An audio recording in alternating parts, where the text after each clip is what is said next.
Hello everyone, welcome back to my YouTube channel with a new video. This is Shikhar. कैसे हैं आप सब लोग? First of all, wish you all a very very happy new year in advance and I hope next year आप लोगों के लिए बहुत सारी हैप्पीनेस एंड बहुत सारी खुशियाँ लेके आए and you all get to ride lot and lot and lot on your bikes. So friends, finally आज मैं वो वीडियो कर रहा हूँ जो काफ़ी टाइम से आप में से काफ़ी लोग मुझे कमेंट कर रहे थे कि आपका वर्सेस का एक ओनरशिप रिव्यू डालो जो 2023 मॉडल है। क्या उसके पॉजिटिव्स आपको लग रहे हैं, क्या उसके नेगेटिव्स लग रहे हैं, वो प्लीज़ एक शेयर करो। सो आज फाइनली थोड़ा टाइम मिल रहा है, थोड़ा टाइम निकाल के आई थॉट मैं ये वीडियो शूट कर देता हूँ finally. So I will tell you about my Versys experience in detail today and अभी इट्स अबाउट 2 months। वो बाइक मुझे लेके 2 महीने हो गए हैं एंड मैंने अबाउट 3000 किलोमीटर्स वो बाइक चलाई है, जिसमें हाईवे भी है, when we went to Hyderabad to Goa, so वो रोड ट्रिप भी है, बम्पर टू बम्पर ट्रैफिक भी है, ऑफ रोड टाइप भी है, थोड़ा बहुत नॉर्मल सिटी राइड्स भी है। सो अप्रॉक्सीमेटली हर तरह के टेरेन पे मैं उसको चला चुका हूँ एंड क्या बाइक के पॉजिटिव्स हैं, क्या बाइक के नेगेटिव्स हैं, वो पूरी तरह से मैं समझ गया हूँ and I will try to share it with you and I will try to share my ownership experience of Versys. तो स्टार्ट करते हैं। सो इस वीडियो को फ्रेंड्स स्पेसिफिकली मैं 3 कैटेगरीज में डिवाइड करूंगा। फर्स्ट कि बाइक के पॉजिटिव्स क्या हैं, ऐसे पॉइंट्स जो मतलब बहुत अच्छे हैं इस बाइक में and there is no comparison with any other bike. Second, एक कैटेगरी में कुछ पॉइंट्स ऐसे होंगे which are neither positive nor negative. वो भी है कि मतलब काम चल जाता है, काम चलाओ है तो ठीक है, नहीं है वो फीचर तो भी ठीक है, ऐसे कुछ पॉइंट्स हैं। And then third I will cover कि बाइक में नेगेटिव पॉइंट्स क्या हैं। यस, कुछ पॉइंट्स हैं बाइक में जो मुझे थोड़े से इरिटेट करते हैं, वो भी हम लोग कवर करेंगे। So before I start the video, let me just tell you one thing. I am very very happy with my experience of buying Versys 650 2023 model. It's a very practical bike and बहुत अच्छी बाइक है, but yes, like every machine this bike also has some flaws to it which we will discuss in today's video. So let's start with the positive. मैंने एक list बना लिया है so that I don't forget anything. Let's start with the positive points. So the first positive point and which I believe is the most important for any of the touring bike is engine performance, कि bike का engine performance कैसा है overall. सो देखो, engine के मामले में it's tried and tested engine जो versus का है, काफ़ी टाइम से वही आ रहा है। इस मॉडल में भी कावासाकी ने इंजन में कुछ चेंज नहीं किया है। It's a same 649 CC parallel twin engine है जो 2 सिलेंडर इंजन कावासाकी वर्सेस में आता है। वही सेम इंजन है जो अप्रॉक्सीमेटली 66 PS की पावर जनरेट करता है एंड अबाउट 64 न्यूटन मीटर्स का टॉर्क जनरेट करता है। सो ये power and torque figures are quite good, बहुत अच्छे फिगर्स हैं। इसके बाद भी बाइक आपको कहीं पे भी इंटिमिडेट नहीं करती है, that is the most important thing. आप मतलब गलती से आपने थोड़ा थ्रोटल ज़्यादा भी दे दिया तो भी बाइक ऐसा कुछ नहीं होगा कि एकदम से आप डर जाओगे, बहुत एक्सट्रीम ये पिकअप लेगी, ऐसा कुछ नहीं है। पावर डिलीवरी बहुत लीनियर है, आप थोड़ा थ्रोटल ओपन कर भी दोगे then also it will remain in your control. That is one thing which I really love about Versys. And ये जो पावर है, ये पूरा 66 PS का जो पावर आपको मिलता है, ये आपको एक बहुत ही वास्ट बैंड में मिलता है। So I will give you an example. Let's say मैं 3rd गियर में हूँ and you know slow city ride में हूँ, स्लो किया है तो I can come down to as low as 15 और 20 km/h का speed in 3rd gear itself. And अगर मेरे को ओवरटेक करना है, मैं उसी गियर में थोड़ा सा यू नो थ्रॉटल खोल के I can go as high as 90 और 100 also in 3rd gear itself. So वो टाइप का पावर डिलीवरी बैंड आपको मिलता है। किसी भी गियर में आपको ऐसा फील नहीं होगा कि बाइक आपको बहुत फ्रीक्वेंटली गियर शिफ्ट करने पड़ रहे हैं, या आप अगर ओवरटेक करना है तो आपको गियर डाउन करना पड़ रहा है इमीडिएटली ओवरटेक करने के लिए, वैसा आपको फील नहीं होगा। वो एक बहुत बड़ा पॉजिटिव पॉइंट है इस बाइक का। दूसरा जो पॉइंट है which is again very very important for a touring bike, that is comfort. So in terms of comfort मैं आपको 3 सब पॉइंट्स कवर करूंगा जो कंफर्ट के अंदर में आते हैं। पहला है आपका बाइक का सस्पेंशन कैसा है, because that is very important for a comfort. Second, bike की सीट कैसी है, बिकॉज सीट अगर उसकी अच्छी नहीं रहेगी तो भी आप बहुत लंबा राइड नहीं कर पाओगे। एंड थर्ड थिंग जो मैं इसमें कवर करने वाला हूँ वो है कि आपका राइडिंग स्टैंस कैसा है बाइक के ऊपर, बिकॉज ये 3 चीज़ें हैं जो मेरे हिसाब से एक कंफर्ट फैक्टर को यू नो ड्राइव करने के लिए बहुत इंपॉर्टेंट होती है। So coming to the suspension, the best thing about Versys suspension is both front and rear suspension are completely adjustable. In fact rear suspension जो है वो ऑन द गो एडजस्ट हो सकता है. एक नॉब है नीचे जो रियर सस्पेंशन के साथ में दिया हुआ है, उसको आप रोटेट करके हार्ड या सॉफ्ट की सेटिंग ऑन द गो कर सकते हो. That is the best thing.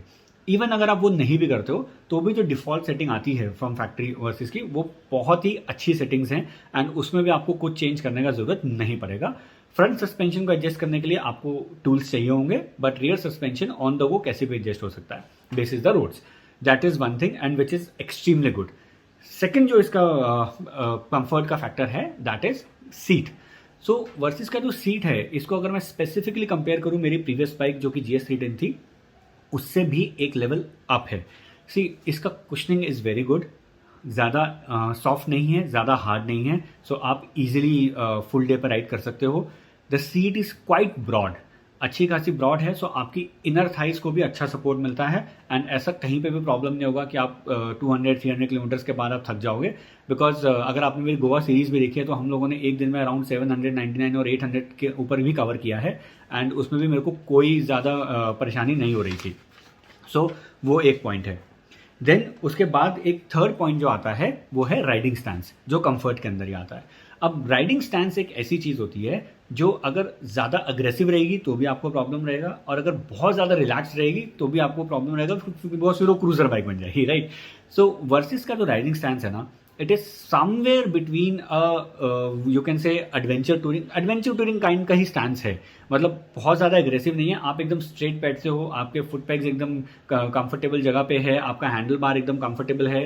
You don't have to use a handle bar risers as well, उसमें भी आपको कोई प्रॉब्लम नहीं होगा. एंड एक स्ट्रेट काइंड ऑफ स्टैंस में आप आराम से फुल डे राइड कर पाओगे.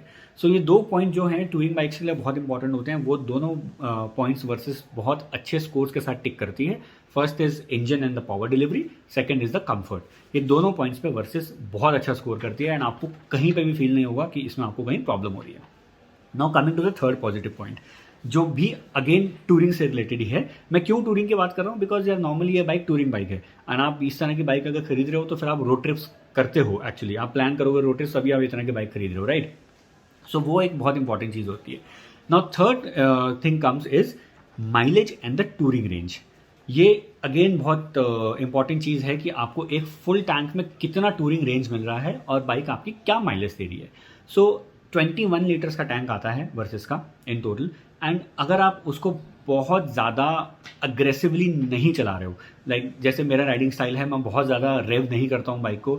मैं लेट्स से अराउंड 2500 से 3000 RPM के बीच में गियर शिफ्ट कर लेता हूँ. सो मैं बहुत हाई रेव नहीं कर रहा हूँ एंड मैं बहुत आराम से चलाता हूँ लीनियर तरीके से. उस वे में मेरे को जब मैं गोवा वाले ट्रिप पे गया था specifically on a road trip, मेरे को वर्सेस ने 31 का माइलेज दिया था. मैं झूठ नहीं बोल रहा हूँ, सीरियसली आप मेरे वो वीडियोस देखो, आपको when we are coming back आपको वो वीडियो में समझेगा कि मैंने सिर्फ और सिर्फ एक ही बार पेट्रोल डलवाया था फॉर 820 किलोमीटर्स. एक बार हम लोग वहाँ से फुल करके निकले थे और एक बार मैंने रास्ते में फुल किया था, दैट्स इट. उसके अलावा हम लोग हैदराबाद पहुँच गए थे. सो वो एक बहुत इंपॉर्टेंट है, बिकॉज 21 लीटर्स के टैंक में जब आपको अराउंड 30 का माइलेज मिलता है, स्पेशली ऑन अ हाईवेज. मैं अभी सिटी की बात नहीं करूंगा, बिकॉज अगर आप ट्रैफिक में चला रहे हो तो it comes down to 20 and sometimes 17 to 18 as well. एंड इसीलिए अगर आप हाईवे पे बहुत स्पीड पे भी जा रहे हो, लेट्स सी 120-130 पे जा रहे हो, then also it will come down. मैं जो गया था हैदराबाद टू गोवा, हम लोग 90-95 की स्पीड मेंटेन करके चल रहे थे. तो ये जो माइलेज फिगर्स है ये उसके अकॉर्डिंग मैं आपको बता रहा हूँ. वो मेरे को आराम से 30 का माइलेज दिया and I was getting a somewhere around 500 kilometers plus range in one full tank, which is awesome. Seriously अगर एक टूरिंग बाइक आपको 500 किलोमीटर्स प्लस का रेंज दे रही है एक बार टैंक फुल करने में, तो आई डोंट थिंक इसके अलावा आपको कहीं प्रॉब्लम होगा. आप किसी भी तरह की राइड में जाओ, कहीं भी जाओ इंडिया में, आपको इतने डिस्टेंस में तो पेट्रोल पंप कहीं ना कहीं मिल ही जाएगा, कोई प्रॉब्लम नहीं है. सो ये है. सो ये 3 बहुत टॉप के पॉजिटिव पॉइंट्स हैं. और भी काफ़ी पॉइंट्स हैं बट मैं वीडियो बहुत लंबा हो जाएगा, otherwise I will try to cover only the main points. So ये 3 पॉइंट्स हैं जो मेरे हिसाब से बहुत पॉजिटिव पॉइंट्स हैं वर्सेस के. Now coming to the second category of the points, जो कि ना तो पॉजिटिव है ना नेगेटिव है. मतलब ये जो पॉइंट्स मैं कवर करूंगा इसमें कुछ चीज़ें नेगेटिव हैं बाइक में, कुछ चीज़ें पॉजिटिव हैं, तो इसीलिए मैंने इसको न्यूट्रल रखा है. ये काम चलाऊ पॉइंट्स हैं, रहेंगे कुछ ना कुछ पॉजिटिव भी है इसमें, कुछ ना कुछ नेगेटिव भी है. तो ये कवर करते हैं. उसमें फर्स्ट आता है विंडशील्ड. अब देखो वर्सेस का जो विंडशील्ड है स्पेसिफिकली 2023 मॉडल का, उसकी अगर मैं बात करूं सो उसमें पॉजिटिव चीज़ ये है कि वो एडजस्टेबल है।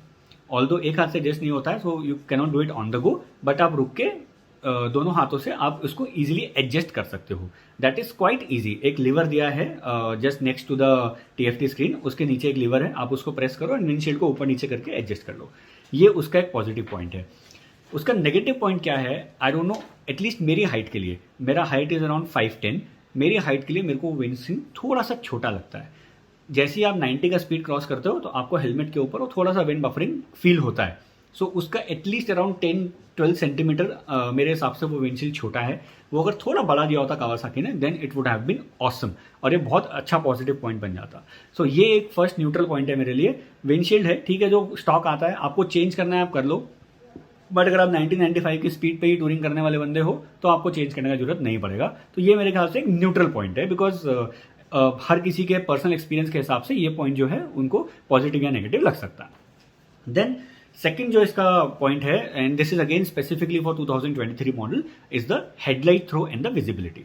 सो ये अभी एलईडी हेडलैम्प दिया है कावासाकी ने, which dual LED headlamp structure, and वो कानिया वाला फीलिंग अभी निकाल दिया है जो पहली वाली बाइक में था कि एक टाइम पे मतलब लो बीम पे एक ही चलता था। आई थिंक वो अभी इसमें नहीं है। Both low beam and high beam दोनों में आपके दोनों हेडलाइट्स ऑन रहते हैं।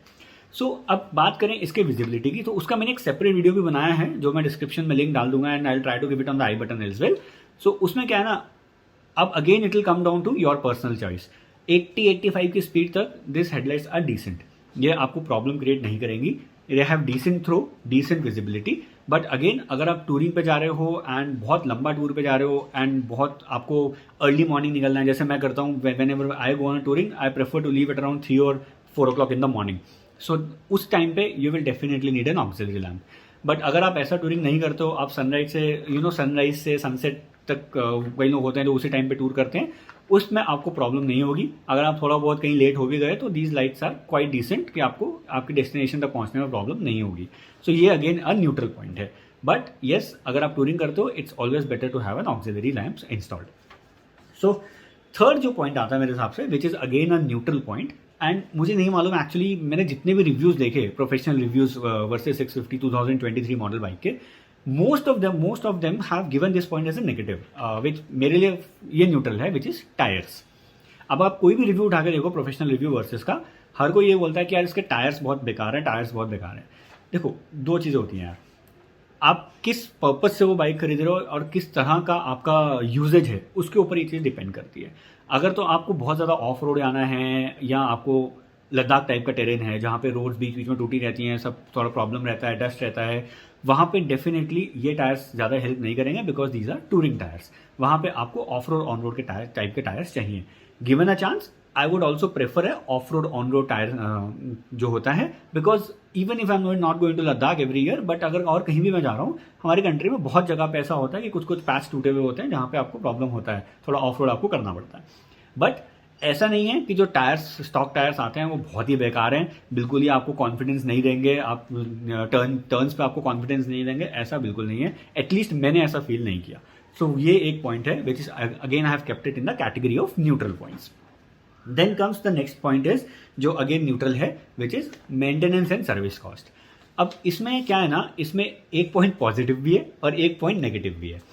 मेरी अभी तक बाइक की एक ही सर्विस हुई है, फर्स्ट सर्विस, तो मैं उसी के बेस पे मेरा एक्सपीरियंस बता रहा हूँ।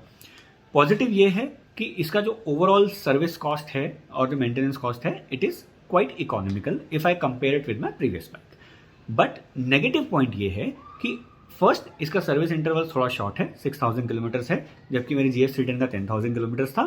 सेकेंड, अगर आप कावासाकी का कोई भी ऑफिशियल एसेसरी खरीदना चाहते हो, then it is extremely costly.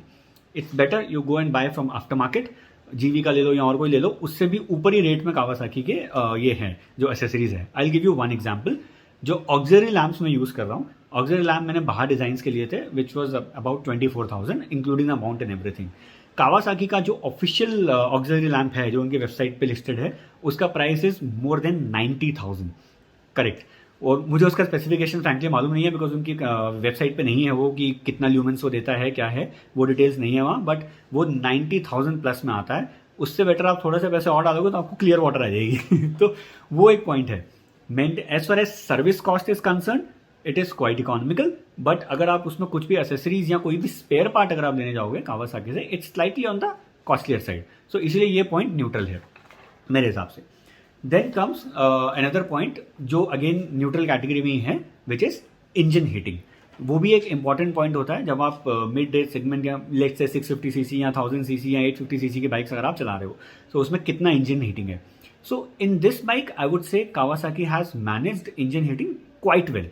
काफ़ी अच्छे से मैनेज किया है, but still being a 650 cc parallel twin engine, ऐसा नहीं है कि आपको फील ही नहीं होगा कि कुछ भी हीट नहीं आ रही है इंजन में से. डेफिनेटली आपको फील होगा. जब रेडिएटर फैन ऑन होगा तब आपको पता लगेगा, not from the sound of the fan, but वो जो गर्म हवा आएगी थोड़ी सी थाइस पे, तो आपको पता चलेगा कि हाँ रेडिएटर फैन अभी ऑन हुआ है. एंड उसके अलावा भी जैसे ही इंजन टेम्परेचर गोज अबव 90, तो आपको थोड़ा सा फील होता है कि हाँ अभी इंजन थोड़ा गर्म है. ऐसा कुछ नहीं होगा कि आप बहुत ज़्यादा अनकंफर्टेबल हो जाओगे या वो आपके पाँव थाइस में बर्न हो जाएगा, वैसा कुछ नहीं है, जलेगा नहीं, बट येस गर्म हवा थोड़ा आपको फील करती है, वो एक चीज़ है. तो again since it is managed well, but थोड़ा सा फील होता है, इसलिए मैंने इसको न्यूट्रल में रखा. ये थे फ्रेंड्स सेकंड कैटेगरी के पॉइंट्स जो मेरे हिसाब से न्यूट्रल पॉइंट्स हैं for versus. Now comes the negative points. यार अब इसमें ना दो ही नेगेटिव पॉइंट है मेरे हिसाब से जो मुझे बाइक में लगे, एंड दोनों ना थोड़े इरिटेटिंग पॉइंट है. फर्स्ट है उसका सीट हाइट. भाई मुझे नहीं पता कावासाकी क्या सोच के when you are launching in India market आप 845 mm का सीट हाइट देते हो. मेरा हाइट 5'10" है, उसके बाद भी I can not put both my foot completely down. मैं टिप टो करता हूँ, मेरी दोनों टोज लगती हैं बाइक पे, even after having 5'10" of height, जो मेरे हिसाब से एवरेज इंडियन हाइट से 1-2 इंच ऊपर ही है. सो अगर आपकी हाइट 5'6", 5'7" या 5'8" के अराउंड है, जो नॉर्मली एवरेज इंडियन हाइट होती है, उसमें आपको थोड़ा सा प्रॉब्लम इसमें होने वाला है. और उसके ऑन टॉप ऑफ दैट अगर मैं चाहूँ कि मैं एक वो जेल वाला सीट यूज़ कर लूँ या मैं एयर कुशन वाला सीट यूज़ कर लूँ, तो वो और 10-15 mm इंक्रीज हो जाएगा, तो वो और प्रॉब्लम होगा, इसलिए मैं वो यूज़ करता नहीं हूँ. नाउ अगेन एक लो सीट ऑप्शन आता है कावासाकी का, बट यहाँ पे मैंने पूछा हैदराबाद में कावासाकी पे, दे डोंट हैव इट, वो अवेलेबल नहीं है. They couldn't even tell me the price. So अब मैं एक्सप्लोर करूँगा बाकी जगह पे अगर कहीं मिल गया तो, बट आई एम श्योर कि उस सिंस कावासाकी का ऑफिशियल है तो थोड़ा कॉस्टली तो वो भी होगा. वो एक पॉइंट है. बट अगेन वो कितना कम कर रहा है, 10 mm कम करेगा कितना, आई डोंट नो, बट एक low seat option is available is what I came to know. But with the stock seat it is definitely on the higher side, and आपको problem होगा अगर आप बम्पर टू बम्पर ट्रैफिक में चल रहे हो. Second point जो है it is again related to जब ट्रैफिक में आप चल रहे हो तभी इरिटेट करेगा आपको, विच इज़ फुट पैक का पोजीशन. जो इसका फुटपेक्स का फ्रंट फुटपेक्स का जो पोजीशन है वो थोड़ा सा ऑकवर्ड है. ऑकवर्ड इन द सेंस जब भी आप अपना पाँव नीचे लगाओगे इन ट्रैफिक या बाइक रुकने पे, तो वो आपके पाँव को टच करेगा. जो फ्रंट के फुटपेक्स हैं वो ऑल्दो थोड़ा ज़ोर से टच करेगा तो वो ऑटोमेटिकली फोल्ड हो जाता है, वो सब है, लेकिन वो जब भी आप पाँव नीचे लगाओगे बाइक पे तो वो आपके लेग्स को टच करने वाला है. तो वो अगर आप बम्पर टू बम्पर ट्रैफिक में हो जहाँ आपको बार बार एक टांग नीचे रखनी पड़ रही है, तो उसमें आपको थोड़ा इरिटेट करेगा, वो बार बार आपके शूज़ पे या आपकी टांग पे टच होता रहेगा. वो एक पॉइंट है. सो ये दो पॉइंट मेरे हिसाब से नेगेटिव हैं वर्सेस में. एंड फुट पैक का पोजीशन आई एम श्योर शायद ज़्यादा चेंज नहीं कर सकते हैं, because then it will affect overall riding dynamics and riding comfort. But at least एक सीट ऑप्शन तो कावासाकी को वर्क करना चाहिए, specially for the India market. And मेरे हिसाब से एटलीस्ट 15 mm कम होना चाहिए और seat height, so that you have a better control over bike. अभी ऐसा नहीं है कि आप कुछ कंट्रोल लूज करते हो, बट ऑब्वियसली अगर ये 10 mm कम हो जाएगी तो जो आपका विंडशील्ड वाला पॉइंट मैंने कवर किया था वो ऑटोमेटिकली पॉजिटिव पॉइंट पे मूव कर जाएगा, एटलीस्ट मेरी हाइट के लिए. सो वो एक पॉइंट है. सो फ्रेंड्स ये मेरा एक्सपीरियंस है ओवरऑल वर्सेस 650 2023 मॉडल का. क्या पॉजिटिव्स हैं, न्यूट्रल पॉइंट्स क्या नेगेटिव हैं, please let me know your experience. अगर आपने ये बाइक ली है in comment section let me know. अगर आपको और कुछ इन्फॉर्मेशन चाहिए बाइक से related, please let me know in the comments. I will try my best to provide you. And अगर आप ये बाइक लेने का प्लान कर रहे हो तो friends it's an amazing bike. मेरे हिसाब से बहुत प्रैक्टिकल बाइक है, बहुत ईजी टू हैंडल बाइक है. आप इजीली फुल डे इसको राइड कर सकते हो. You can go 120, 130, 140 also, but मैं नॉर्मली इतना फास्ट नहीं चलाता हूँ, तो इसलिए मैं वो लेवल पे जाके रिव्यू नहीं कर रहा हूँ. बट मेरा जो चलाने का तरीका है बिटवीन 90 to 100, उसमें this bike is extremely comfortable. आप फुल डे एटलीस्ट अब एक दिन में 1000 किलोमीटर बहुत आराम से कर लोगे without getting tired. In short मैं ये बोलता हूँ. So thank you so much friends for watching the video till here. You know the drill. Please like, share and subscribe, and let me know if you have any further queries. I'll be happy to answer. Thank you so much. Love you all. Happy New Year again. Bye bye.